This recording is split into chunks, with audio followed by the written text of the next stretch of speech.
So far, we've gone through the best and the worst drivers since the year 2000. Today, we go through the best rookies in Formula One's history. These are the 10 drivers which hit the ground running the best when they made their step up to the big time. Welcome back to the Formula One Grid Talk podcast. We are powered by the F1 Chronicle. Visit f1chronicle.com for news, reviews, and opinions on all things F1. Hosting today will be me, George Howson, and joining me are sports journalist Mikhail Kataya. Hey, everyone. Engineering student Owain Medford. Oh. And F1 expert Alex Booth. Hello. So, lads, as usual, we've got everybody to vote. All of our esteemed pundits with our incredible opinions on everything, and we've done it in like an aggregate. So, the top 10 that we've gone for, and we start with a very recent driver, a rookie in the most recent season of Formula One, Alexander Albon. The first Thai driver in Formula One since the 1950s. And, Mikhail, for a guy who wasn't even test an F1 car until after the end of the 2018 season, 2019 was an unbelievable year for the guy. Yeah, definitely. I know in my list I put him a few positions higher. I was debating whether or not he should be in the top 5 because, his rookie season was basically perfect if you think about it, because coming in without having real experience from F1 cars, everything coming to Toro Rosso, notoriously difficult place to hold your seat, I guess, and then just being able to get promoted to Red Bull within the same year. It's perfect rookie season for him. So, yeah, what else to say? Yeah, it's incredible. Moving to the parent team, mid-season is something that's usually reserved for the Formula One game, not real life, Owain. It's unbelievable. And the guy should have had his first podium in his first season, really.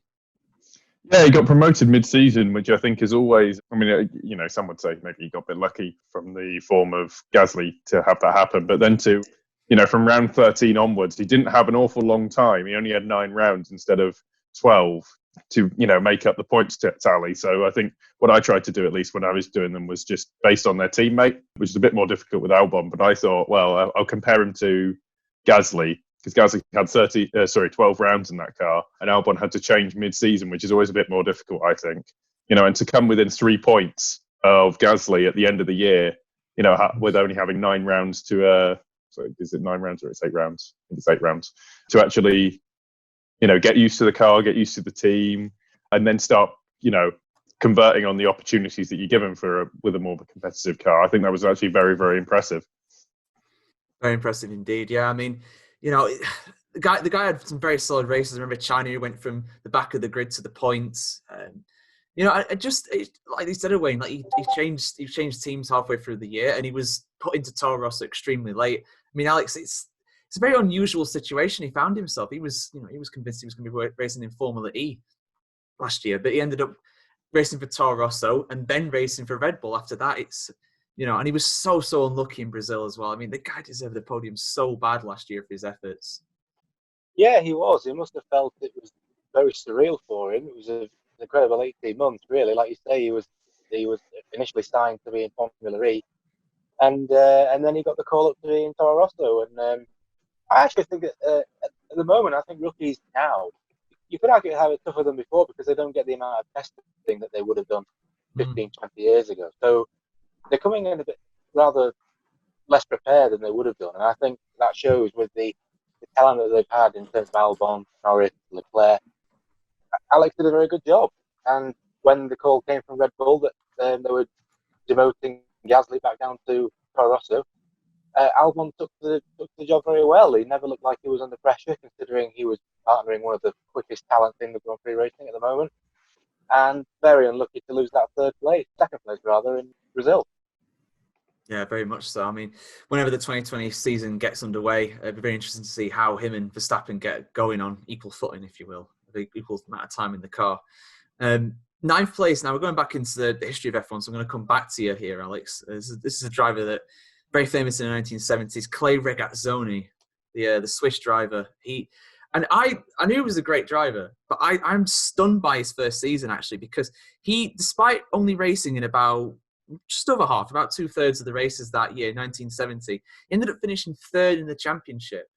just incredible effort, really. Like, that's one that's kind of gets swept under the rug, really, because it's so long ago. But very, very impressive from him. Yeah, it was. He drove for Ferrari in his debut season in 1970, and I think his debut victory might have been the Italian Grand Prix where Jochen Rindt tragically lost his life. I might be wrong. I'll have to check up on that. I think it was. Yeah, and he went on to have a good career. I think modern F1 fans will probably will know his face from watching the film Rush, where he was famously Niki Lauda's teammate and gave him a lot of good advice along the way. And he finished second in the championship in 1974, so he was very unlucky to not actually be world champion. And I know a lot of drivers were in those days, but he was considerably older than a lot of other drivers at the time. He was already in his 30s when he started Formula One, and at the time of his really terrible accident at Long Beach in 1980, he was over 40, but he'd just come off the back of the season with Williams, where he victory during the time, and he had a very good start to his career. Yeah, brilliant. I mean, like I said, I think the fact that he was over 30 by the time he debuted, Owain, I think that might detract from him a little bit compared to modern drivers who are usually, in the early 20s, if not the teens these days. Yeah, which is it's genuinely more difficult. Obviously, you haven't got the reaction time or anything like that, and we've seen the current wave of, I think in the last 20 years we've just seen the records for the youngest points winner, the youngest pole sitter, the youngest world champion just falling so quickly.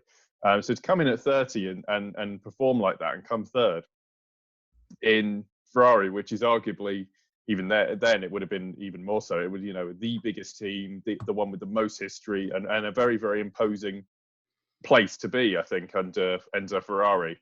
To come third and prove yourself fairly quickly is quite impressive, I think. Very much so, yeah. I mean, very impressive driver. Like I said, career, I don't know, cut short maybe, obviously with the bad accident at Long Beach, but he was in his 40s by then, like you said, Alex. So definitely a guy that, if you don't want into history of F1, definitely look up that guy. He was the 1970s equivalent of Rubens Barrichello, that kind of driver, a really good number two, really solid driver who could have been champion himself as well. Now going back a little bit, nearly 20 years since his debut, that makes it feel old. Juan Pablo Montoya made his debut in 2001, Mikhail, and immediately this guy had absolutely no fear sticking it to the best drivers in the sport. Yeah, I mean, I had to go back actually to kind of read up on his first season, and it's just outstanding how well he did in that Williams when he actually finished the races. I mean, getting a victory in your first season and then like multiple podiums as well, finishing sixth with a lot of retirements. I mean, it's just amazing. I mean, I remember Montoya way back when I started watching, like, 05, 06, started watching Formula One, and it's just like, again, one of those, going back to last week's episode, it's like one of those like nice characters to follow. But going to his like rookie season, it's just outstanding the results he was able to get when he actually got to the checkered flag. Yeah, that's the thing. I've looked at his first season as well, and the amount of retirements he had were huge. I haven't looked into them all. I imagine quite a few of them were mechanical errors. I don't think he would have had that many crashes, although he was a very volatile character. If anybody wants a funny clip, look up I think 2004 Spa, when he's having a go at Kimi Räikkönen going into the pits too slowly. It was I'm not going to repeat what he said in that, but that's the reason why they don't broadcast drivers' team radio live these days, because that was broadcast live around the world. But yeah, Owain, I mean, this is a guy that, you could perhaps say, because of his attitude, didn't have too much time in Formula One. I mean, he was only in for 6 seasons, but in that time, he could have been world champion. Yeah, he came very close, I believe, in 2003. Or was it 4? I don't know off the top of my head. 3, yeah. Yeah, 3. Obviously, I think, he come from IndyCar, or was in IndyCar. So, obviously, it's similar, but not the same. But yeah, to sort of make that transition, I think, and then obviously sort of continue and come within fairly close of Ralf Schumacher. And Ralf Schumacher, obviously probably had a better time of it, really, and was in there for a far longer.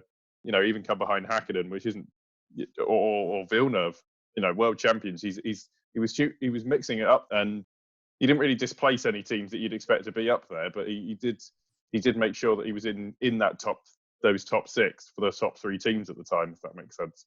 He didn't underperform or anything like that, and got a decent haul of points back when it was a lot more difficult to haul points. Yeah, back in those days, it was top six. They're the ones that got the points, and after that, it was just top 8 for him. But yeah, really, really good start for Montoya's career. Very solid driver, a guy that I was tempted to. I think I might give him one vote for my best driver since the year 2000.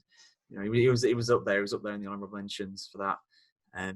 But yeah, so moving on, 7th place, Max Verstappen, another Red Bull driver, another driver who's made his debut fairly recently, but it was 5 years ago, Alex, and making his debut at the tender age of 17, the youngest F1 driver ever, and quite possibly the youngest driver that we'll ever have in Formula One because of the super license rules we have now. I mean, just sort of how impressive it was to see him in a Formula One car at that age. It was unbelievable, wasn't it?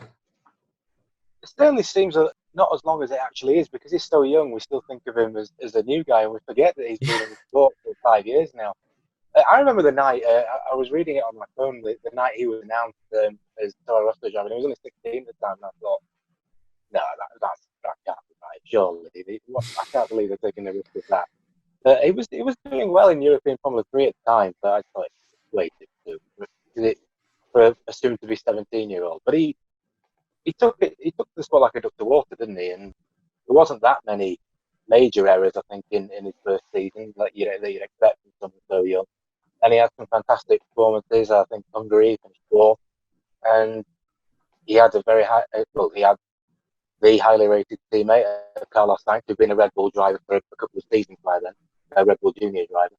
And he was very close to him. He beat him more often than not in the races, very close to him in qualifying. And he's obviously used that as a launching pad to have a career that he's gone on to have now with Red Bull Racing. Yeah, exactly. I mean, the year after that, he ended up making his debut for Red Bull after, I think, 5 races that season. Won his first race as well. I mean, very, very, very impressive. We can wax lyrical about this guy all day, Mikhail. I mean, it's just an unbelievable talent for someone so young. I mean, I think he was 16 years old when he was announced as a driver. He was 17 when he had his first test, and he was 17 when he made his debut. And just look at his stats now. I mean, he's got quite a few wins, but the amount of podiums he's got, the consistency that he's had in not the best car as well, not the best car on the grid by any stretch. It's very admirable, and a future world champion, you got to say.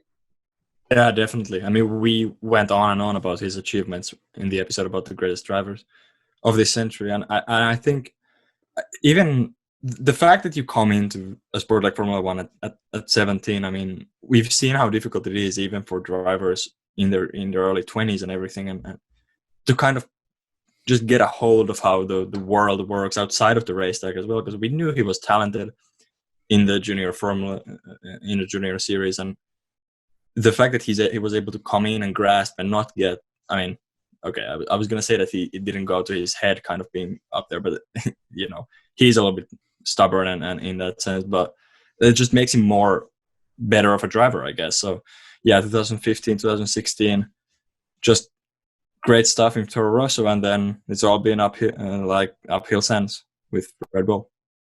Yeah, brilliant performances by him throughout a lot of his seasons. He's made mistakes, but every driver does. Even Lewis Hamilton made a lot of mistakes when he, not a lot of mistakes, a few mistakes when he first started. Well, we'll get on to his first year though. He did all right at the start, but yeah. So number 6, and now this is the second part of the future World Championship battle. Maybe Charles Leclerc, he just beats out Max Verstappen to 6th place in this list, Owain. I mean, again, another driver very recently joined the sport. 2018, he was driving for Sauber, and 2019 driving for Ferrari. Incredible progression. Yeah, I think that's a good indicator of how good he is. Obviously, he's I mean, just looking at the points in his debut season, he outscored Ericsson. It wasn't that bad a driver. He's outscored him by 30 points, which is quite a large margin. I think that's what's helped him springboard into being a Ferrari works driver now. We see drivers coming in and you kind of sink or swim. And if you're given a bad car, the mark of a good driver, a great driver even, are the ones who can take that bad car, especially very early on in their season, and convert that into a competitive sort of runner and getting that up into good point scoring positions. Yeah, he didn't go too high in the championship, but to be able to outscore someone who's in a identical piece of machinery by that many points, and bearing in mind that he'd been in the sport for quite a while, I think it's quite, that's what's put him apart and got him this place. Yeah, he's an unbelievable talent, Charles Leclerc. Great person as well. Those people have been following his antics on streaming and stuff. I think dressed as a banana the other day, which made me laugh. It was the most random guy. Absolutely love him to bits. But yeah, I mean, we were saying earlier on, Alex, about Regazzoni going into Ferrari for his first season at 31 years old. But how difficult would it have been for Charles Leclerc? I think 21, 22 in his second season of F1 racing, and he didn't even look phased. He's never looked phased in his whole time there. Well, one thing I was going to add on the Verstappen thing was before was because he was so young. I was worried for him at the time because I remember a certain Jaime Alguersuari at Toro Rosso who'd come in at 19 at that time was the youngest driver ever. And his career was over by the age of 21, and I didn't want that to happen to Verstappen. And Leclerc could have. Well, Leclerc was a Formula 2 champion, so it was probably different for him. He had a lot of expectations, and he was part of the Ferrari Academy. And I hoped that he'd gone down the same road as well, but thankfully he didn't. And because there were some people at the time, I think when it was now replacing Raikkonen, that is it too soon for him? No, because he was only 21 years old. He's only had one season. Ferrari were not known for taking young drivers before, and he took the fight right to Sebastian Vettel, and had a fantastic drive in Monza, where he took Ferrari's first win for nearly 10 years on home ground, and he's really part of that Italian team now. Yeah, it's his team. He's gone into that team, and the fans absolutely love him. The team love him. He's absolutely usurped Sebastian Vettel as the leader of that team. And he's 20. What is he? 23 now? I think something like that. 22. Yeah. Unbelievable. Absolutely unbelievable. Now, from the current Ferrari leader, arguably, to the man who is their Kaiser, the king of Ferrari, some would say, Michael Schumacher. Now, 1991, he made his debut quite late in the season. He was shoehorned into the Jordan team because of Bertrand Gachot, I think, being charged with assault and going in prison. And because of that, we had the debut of arguably the greatest F1 driver ever. He retired in that race. But after that, he moved to Benetton, Mikhail, and very solid. I mean, he went into a team with a triple world champion, albeit on the way out, and just absolutely outclassed him. Yeah, I mean the late 1991 season for Michael was amazing, especially his debut for Benetton, finishing fifth. So I mean, yeah, the greatest of all time. So obviously there is a lot of nostalgia for his first season. But when I was, for example, putting him up, I mean, I was looking at not only 91 but also 92, his first full season, and finishing third in the championship with Benetton as well. It's just, again, a lot of these drivers have got their first win and a lot of podiums in their first season. And I mean, with Michael counting 92 in as well, I mean, it's clear why he's here. And it's just, yeah, the extent he was able to push as early as he did in his career. It's just amazing. Yeah, absolutely. And I think that time, that the early 90s, particularly 1991, the drivers on that grid, you had Ayrton Senna, you had Nigel Mansell, Alain Prost, Nelson Piquet, John Alesi, Riccardo Patrese, a few of us I'm probably missing as well. But that grid was stacked full of talent, and he looked absolutely a part of that. He looked in that top echelon. He didn't look out of place at all, and just absolutely brilliant away. And I mean, we got points on debut for Benetton. And I remember, I think in Spain, 91, he was challenging Mansell and Senna for the lead in that race, in a car that was not up to the standard of that McLaren and Williams. It was clear to see that this guy had a real bright future ahead of him right from the start. Yeah, time and time again we see, the great drivers, and obviously it's easy to put Michael up there to the point where, I think Michael completely changed the sport. Absolutely sort of, just changed it in a way that has led it to be what it is now. Highly professional, even more professional than it was then, which was fairly similar. And that's been sort of the catalyst to get to the very high tech world of Formula One and driver fitness that we have now. You very rarely have drivers being too unfit to get out the car. Michael just sort of jumped out of a car after 2 hours, or would be on the radio asking Ross Brawn to make arrangements for his private jet to be fueled up and ready to go when he was done. And that apparently seemed like a normal conversation you'd just be having over coffee. So it makes absolute sense to me that he'd do so well in his first season. He only got 4 points, which some would say, well, that's not very good considering. But there were quite a fair number of retirements, I seem to remember. And getting points on his Benetton debut is quite impressive, I think. Yeah, absolutely. I mean, again, back then he was top 6 for the points as well, so very impressive by him. He had a very good run at Benetton. He ended up winning 2 championships with them, so he did all right. He did all right after that. So yeah, going way back now, all the way back to the 1960s. Some people's favourite era in the sport. Back to the times of Sir Jackie Stewart during his first season in 1965, and this is one I put really high in my list, Alex, because I'm not sure how old he was at the time. I think he was in his mid-20s, which is pretty young for the time for an F1 driver. But I'm just looking at his results. Aside from Monaco, actually not including Monaco because it was 6th there. Yeah, he finished in the points every race that he finished that year, including a win at Monza. Extremely impressive for a rookie. Oh, it was outstanding, especially for the era, because the cars were obviously a lot more unreliable then. Plus, if you made a mistake, generally that meant that you were going to crash because the track was not safe. So his consistency was absolutely fantastic. He got a victory in Monza that year as well, and I think he was 3rd in the World Championship or something like that. So, he was, yeah. Yeah, and I don't think at that period a rookie had been that successful up to that. He took the Grand Prix World by storm. He had Ken Tyrrell as his mentor, who took him to greater things along with Max and then eventually still worked team. And it was a great introduction to the young whippersnapper, as Graham Hill called him. Yeah, I mean, one of the metrics you should always use when you rating a driver's season is how they compare against a teammate. He didn't quite beat his teammate, but his teammate was the great Graham Hill, Mikhail, and obviously the guy who won the championship, Jim Clark. He was going up against some incredible competition, and to finish 3rd overall in the championship in that group in his first season, it's a remarkable achievement, really is.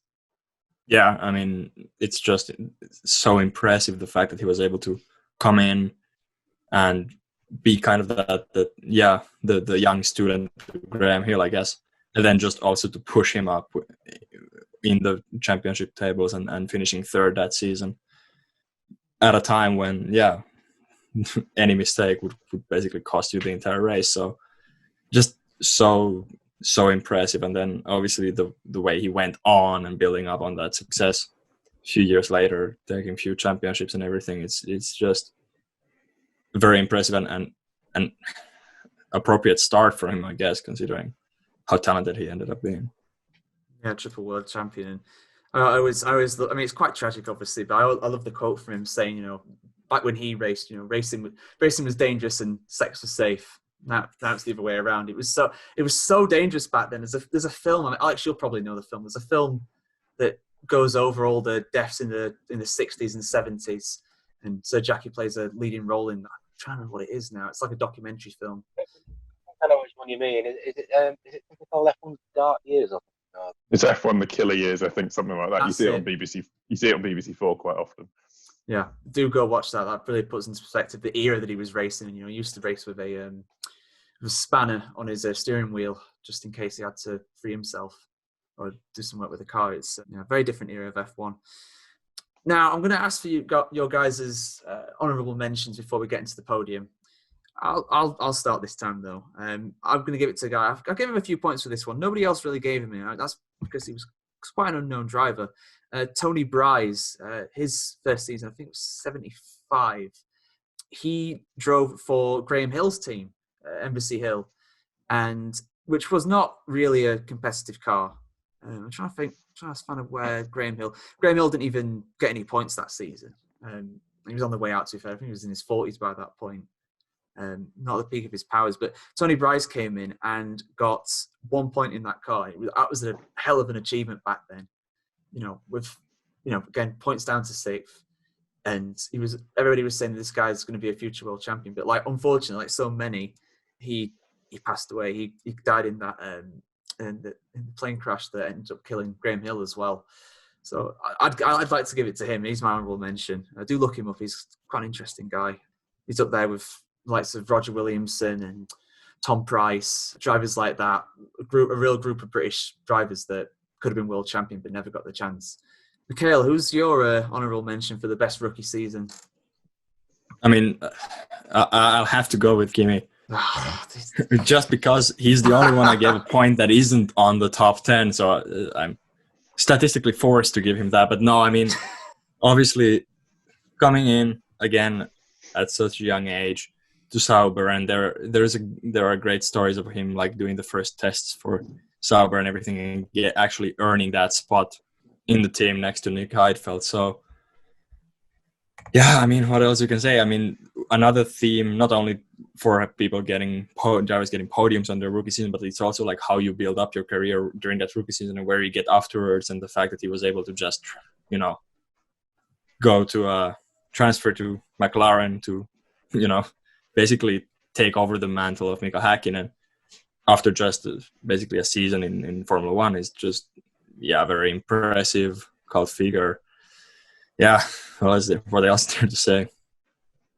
Yeah, we could say a lot about Kimi Räikkönen. I don't know if it was his first test, but I'm sure there's a story about him being asleep like 30 minutes before his first test or before a race or something. Yeah, before a race, I think. Only Kimi Räikkönen could be so cool that he could just sleep actively before the race and still be fully up for it when the checkered flag falls. Owain, who's your honourable mention? I was going to say Robert Kubica, but I don't know whether to give it to Vettel instead. Both debuted in 2007. Obviously, Kubica had a full season, bar one, I believe, one race. Obviously, Canada. Not Canada, the USA after Canada, which is where Vettel proved himself and was then released to Toro Rosso. And the output, I mean, it wasn't hard to be fair because his Toro Rosso teammates at that point were Liuzzi and Speed, and both of them got 3 points between them, whereas he managed to pull out a full 6 points, so double, which I think was a sign of things to come, as it were, because obviously he transitioned very well into a 4-time world champion. Obviously, it's quite hard to make your way in Toro Rosso and the Red Bull team, so he's done well there to actually, half a season. I mean, admittedly, he'd been test driving for Sauber, but I think Vettel did a great job. He did, yeah. I think that year he was up with Mark Webber in Japan and ran to the back of him. But it was like torrential rain. I believe so. That was behind the safety car, I believe, which doesn't look great. But having looked into debut seasons of the various drivers, apparently that was slightly to do with what Lewis Hamilton was weaving about and doing. So he did get a penalty for it, but then it got lifted, I believe, because with the mitigating factor of what Lewis was doing and then what Mark had to react to and then what Vettel had to react to because of that. Yeah, on the bad end of a chain reaction there. I remember seeing the footage as well for it. Just, you can't see a thing. You absolutely can't see a thing. I don't blame him. It was awful conditions in Fuji that day. Alex, who's your honourable mention for this list? I'm going to go with Jean Alesi in 1989. He was drafted into the Tyrrell team after they got sponsorship. And they got sponsorship from Camel Cigarettes, which didn't agree with Michele Alboreto because he was a long time backer of Marlboro. Or should I say Marlboro backed him for a long time, sorry. So the conflict came in and he left the team. John Alesi was leading the F3000 Championship at the time. And in his first race, he finished, well, he was running second, but he finished fourth. And then I think he got another fourth in Spain as well, or fifth or something like that. And he was ninth in the championship, despite only competing in 8 races, half the season. And then his first full season in 1990, at the first race in Phoenix, he was fighting under Ayrton Senna for the lead. And at the time, it seemed like this was the future, a real future great. Sadly, he only ended up winning one Grand Prix, although it was a really memorable Grand Prix with the Ferrari. And it's a tale of what might have been, but certainly in 89, 90, he was the find of F1, really. Yeah, he had the heart, John Lacey, but he didn't quite have the head. Some would say. I could think he could have moved to Williams for 91 as well instead of Ferrari, and his career Yeah, would have gone a completely different way. that is a story. I mean, I think I suppose in 1990, I don't think anybody could have foreseen the dominance that they would have had in '92 because Mm. Adrian Newey had only just got there at that time. Plus, in 1990, people forget that Ferrari actually were challenging for the championship that year, and they were very quick in '91 region setting. So it probably seemed the right move at the time. Obviously, in hindsight, we know now that Williams would have been a much better choice for him. And he was the French Sicilian. He had Italian heart, Italian blood. He wanted to race a Ferrari Mm. like any other young driver of that heritage would. And he came close so many times. He only had the one victory. He could have had about 4 or 5, I think. But a very passionate driver, a very skillful driver, one of the most naturally talented drivers that I've seen. Very unlucky. Yeah, very unlucky. He had passion by the bucket loads. I mean, he won that race in Canada in '95, and I remember looking up the video for Italy that year, and I think he had a suspension, something anyway in the pits, and he was leading, and then you saw him after, and he was absolutely bawling his eyes out on the pit wall. Well, He an even funnier story. Well, I don't think funny is the right word, but an even greater story is the year before, in '94, he got his first pole at Monza of all places for a Ferrari drive. But then the clutch, I think, broke at the pit stop, and he couldn't rejoin. And he stormed out of the car, slung his helmet at the pit wall, and then sped off with his Alfa Romeo with his brother in the passenger seat, driving at something like 120 miles an hour on the motorway. And his brother had to get out of the car. He was terrified.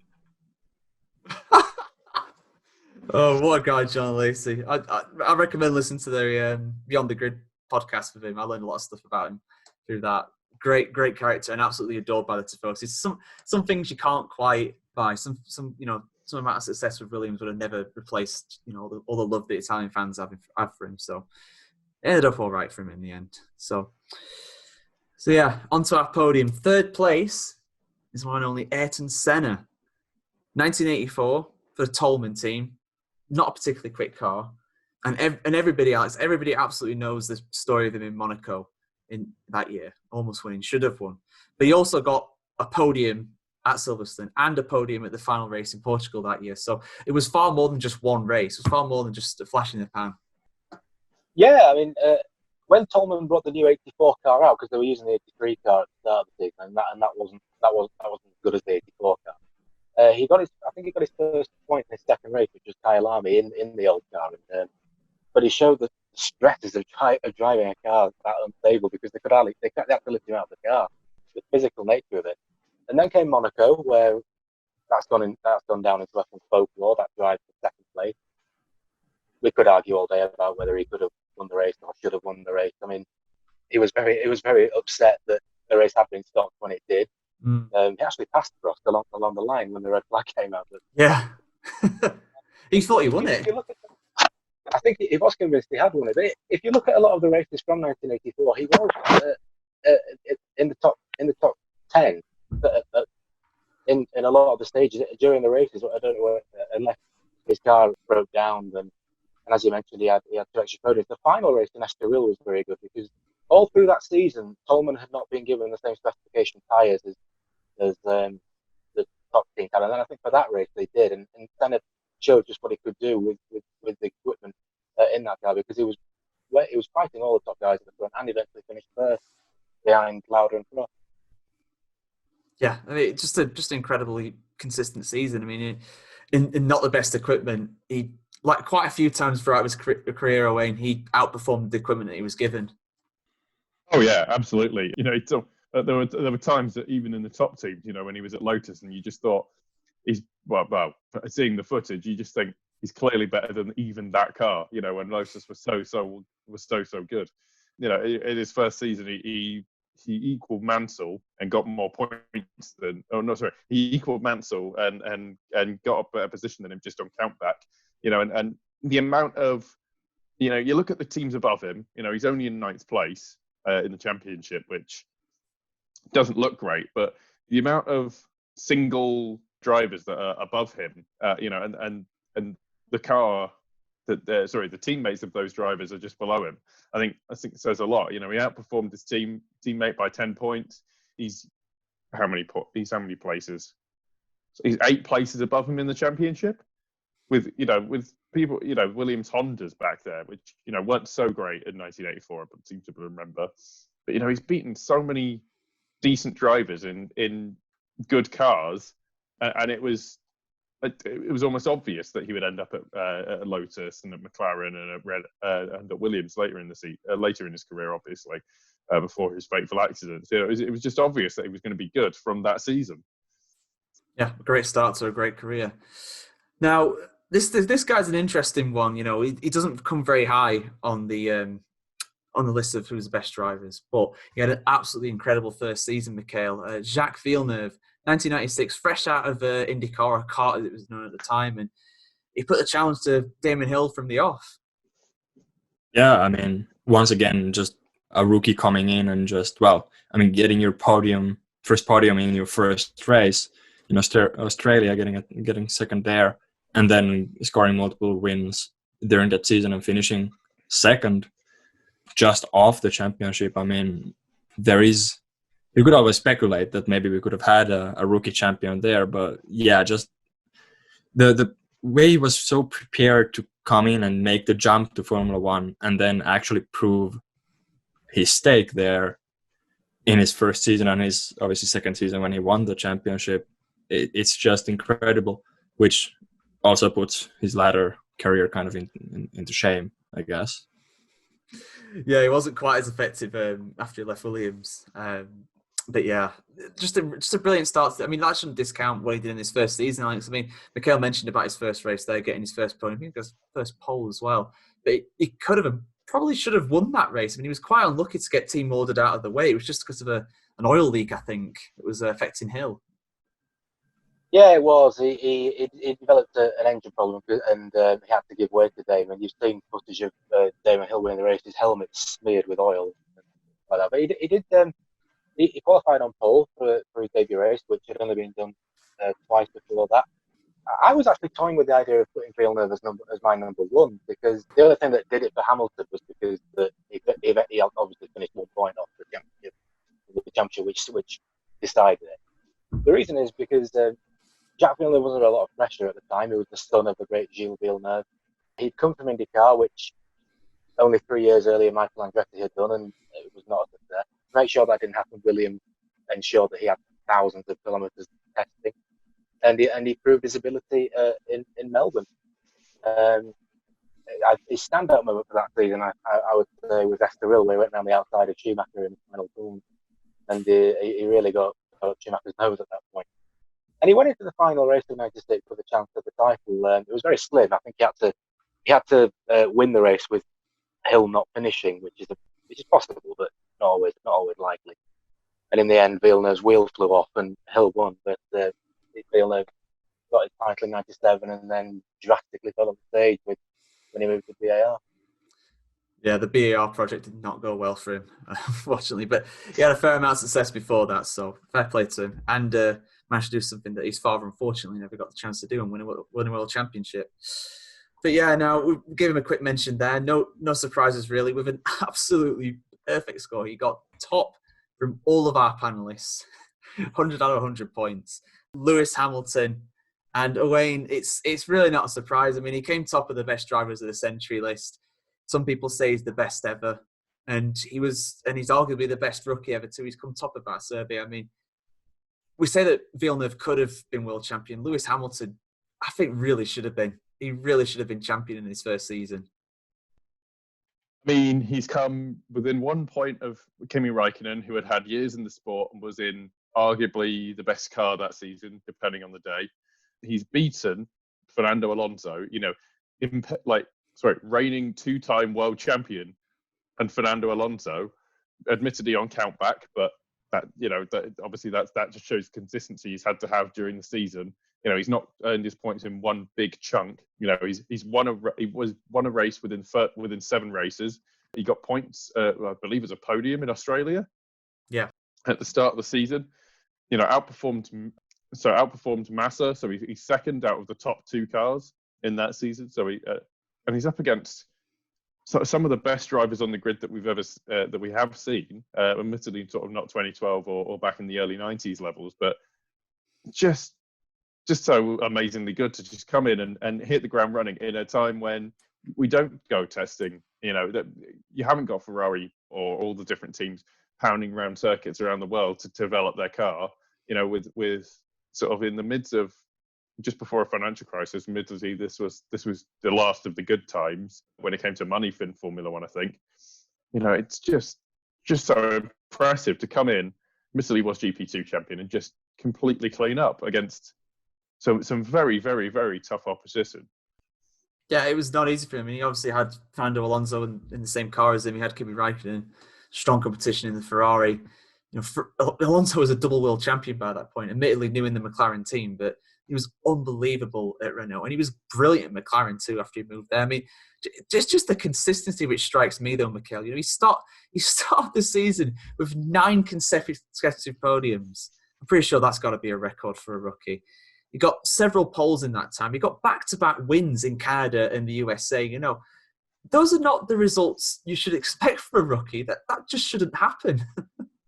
Yeah, no, definitely not. I mean, to come to a team with a reigning world champion, admittedly, yeah, obviously, also Alonso had changed teams, but still, and as Owen said, I mean, hit the ground running, 9 podiums in a row.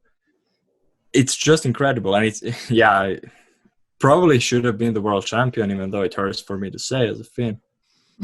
To only have your one retirement in China, which basically just, yeah, I mean, he blew it on his own to a point. Obviously, McLaren could have pitted him sooner. We mentioned it many times. But it's just the strength he had to have, mental strength he had to just come into the team. And I mean, yeah, there's been talks about, well, him being Dennis's kind of golden goose, golden boy in the sense, and being under his protection. But still, I mean, to have that kind of mental strength to just keep on going and hammering podium after podium on your first season, it's just outstanding. Yeah, brilliant. I mean, to put it in perspective, he won the championship the following year, but he scored 11 less points from one more race. Just it was so unfortunate not to win that year, but Kimi Raikkonen deserved world champion in the end. It's just that mistake that he made in China that cost him the championship.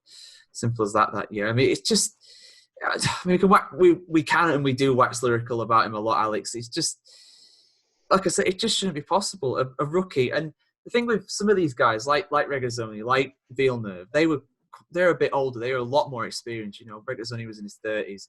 I don't know how old Villeneuve is. I think he was in his late 20s at least, and he was IndyCar champion. Up until that point, all Hamilton had done was win GP2. That was the most recent thing he'd done. He was only 22 years old.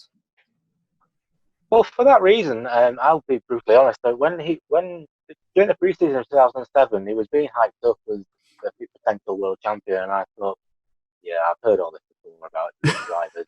I don't, we'll wait and see. Well, give him time, But he shot out of the blocks really quickly. I think his first practice session, I remember reading the headline. I think he was like second in first practice, which is unbelievable. And then in the race, he stamped his authority pretty quickly because he drove around the outside of Alonso and I think it was Heidfeld from 4th to 2nd in the race, and then finished third. As you mentioned, he had that run of 9 podium finishes, which is a record for a rookie. And I can't say I've ever been beaten to be honest. Mm. And really, and he led the championship from race 4 all the way to the final round in Brazil. No, it's certainly the closest that a rookie's come to winning a championship. It's probably the closest that one will come for a long, long time. And he was desperately unlucky to win. I think Kimi was a deserving world champion. He'd waited long enough for it because arguably he should have been a world champion before that. But c'est la vie for Lewis. But it was a fantastic rookie season nonetheless. Nobody would have imagined that he would have been second in the first season. Yeah, just unbelievable. I mean, and like I said a few times with this show, for a while, it seemed like Lewis Hamilton might potentially be going the same way that some other drivers like Alonso and like Kimi had done, where you think, oh, maybe they should have won more titles. They only got the 1, they only got the 2. But and then 2014 happened. Then 2014 happened, yeah, and he's never looked back since. I remember I don't know, partway through 2013, my uncle said, just like, oh, Hamilton's an idiot. He'll never win another world championship. Rosberg's better than him. And he ate his words not too long after that. I mean, the only driver in history to ever to win in every single season they participated in. Yeah, I think is one of the statistics I love to bring up. But yeah, I mean, I go back to what you guys have said. He should have won I think he probably should have won the title in 2007. There was the incident in Hungary with Fernando making it sure that he would only start in sixth. Obviously China where he obviously should have come in a bit earlier, and that would have prevented it, or just brace a bit more. Honestly, 1 point would have done it. And then there's so many occasions where he should have done better than he did, which is astounding to say for someone who came second in the championship and once was 1 point off winning it. It's incredible. Yeah, unbelievable. I mean, yeah, it came so damn close. I mean, even if the track had because now that gravel trap isn't there anymore, they filled it in with tarmac. If it was like that in 2007, it never would have gone wide. He would have just gone through it. It would have been fine. I think he was also, he implied that he was ordered to stay behind or let Alonso through at some point in one of the races that I can't remember. But that also would have made the difference. I think he was just tremendously unlucky. Yeah, he was. But in the end, 6 world championships, 84 wins, 151 podiums, 88 pole positions, 47 fastest laps. I don't think he'd be kicking himself too much. I think the only thing that's stopping him from maybe surpassing Michael's records will be coronavirus at this year. It actually is, isn't it? No F1 driver can stop Lewis Hamilton. A global pandemic is the only thing that can stop him. Oh man, oh god. So yeah, that's our list for the best rookies of all time in Formula One. Who are your choices? Tweet us at F1 Chronicle on Twitter, and also like us on Facebook, F1 Chronicle. We are also available on YouTube. Search for Formula One Grid Talk. Search for the F1 Grid Talk on Spotify, Google Podcast, Apple Music, Omni Studio, Pocket Casts. We have a Reddit and a subreddit. Just search for F1 Podcast looking for feedback, to give some feedback to us. And we have a Patreon as well, Formula One Grid Talk, on there if you want to donate to get us some better lights, etc., etc. But yes, thank you, lads. Thank you for coming on this one. Really do appreciate it. Dude, no problem. Very good. And we'll be back soon with some more listicles. This is the best thing we can really do at the moment, since there's no Formula One racing to talk about. But make sure you keep it peeled to the F1 Chronicle website as well. We've got all the news coming up with virtual Grand Prix and such going on. But yeah, until then, thank you very much. See you soon. Bye-bye. Bye. Bye. Bye.